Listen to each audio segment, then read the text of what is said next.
My CEO accidentally sent me the wrong photo at midnight. My reply cost me my job. The message came at exactly 12:03 a.m., and in that single moment, my entire life quietly began to fall apart. I remember staring at my phone in the darkness, my room silent except for the faint hum of the ceiling fan. My CEO had just sent me a photo, one that was never meant for me. My heart started racing, my thoughts tangled, and before I could think clearly, I replied. And that reply cost me everything.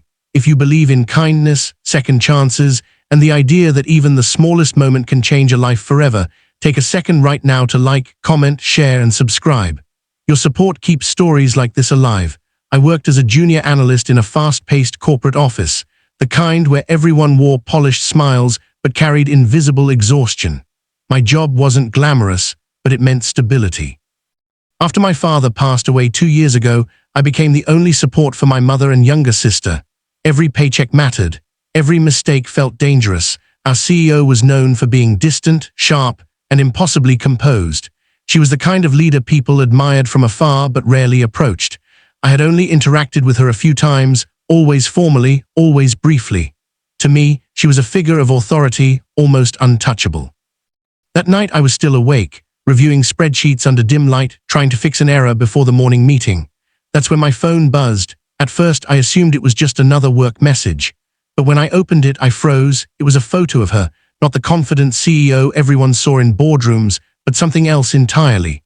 She looked tired, vulnerable, standing in what seemed like her living room, hair slightly messy, glasses slipping down her nose.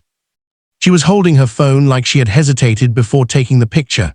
It wasn't inappropriate, but it was personal, too personal for a professional message. For a few seconds I couldn't breathe. I knew instantly that it wasn't meant for me. Maybe it was meant for someone she trusted, someone close, someone who understood that side of her. My fingers hovered over the screen. I should have ignored it. I should have deleted it. I should have pretended it never happened. But instead, I replied. I don't even know what pushed me. Maybe it was curiosity. Maybe it was the rare glimpse of humanity in someone I thought was untouchable. Or maybe it was just a moment of weakness. I wrote something simple, something I thought was harmless. I told her she looked real. The moment I hit send, regret hit me like a wave. What had I done? I spent the entire night staring at my phone, hoping the message would disappear, hoping it was all some strange dream. But morning came, and reality stayed. There was no reply. When I walked into the office, everything felt different. The air felt heavier. My chest tightened with every step. I avoided eye contact with everyone, especially her office door, but around 10 a.m. I received a message from HR. They wanted to see me. My heart sank. The meeting was brief, too brief. They didn't explain much. They didn't ask questions. They simply told me that my conduct had crossed professional boundaries. That the company maintained strict policies regarding communication. That my position was being terminated, effective immediately, just like that, no warning. No second chance. I tried to explain. I tried to tell them it was a misunderstanding, that I hadn't meant anything inappropriate, that I had simply responded without thinking, but it didn't matter. Decisions had already been made. As I walked out of the building, carrying a small box of my belongings, I felt something break inside me. It wasn't just the loss of a job. It was the loss of stability, dignity, and the quiet belief that hard work alone could protect me. The days that followed were some of the hardest of my life. I stopped answering calls. I avoided my friends. I couldn't bring myself to tell my family the truth at first. I just said I was on leave, but reality doesn't stay hidden for long. Bills piled up. Savings disappeared faster than I expected. And one evening, I finally sat down with my mother and told her everything. I expected disappointment, maybe even anger, but she just looked at me with quiet understanding. She told me that sometimes life doesn't punish us for doing something wrong. It simply tests how we rise after we fall. Those words stayed with me. Slowly, I began to rebuild. I started applying for jobs, even when rejection emails filled my inbox. I took freelance work, no matter how small. I learned new skills online late into the night, trying to make myself stronger, better, more prepared. It wasn't easy. There were days I wanted to give up. Days when I questioned everything. Days when I replayed that moment over and over again, wishing I could take it back. But I couldn't, so I kept moving forward. Months passed. Life didn't magically improve, but it changed quietly, steadily. I found a small position at a startup. Pay was lower, the hours longer, but the environment felt different. People treated each other with kindness. Mistakes were discussed, not punished. For the first time in a long while, I felt like I could breathe. I started to regain something I had lost, confidence. Then one evening, something unexpected happened. I received an email. The sender's name made my heart stop. It was her. For a moment, I considered ignoring it, but curiosity and something deeper made me open it. The message was short.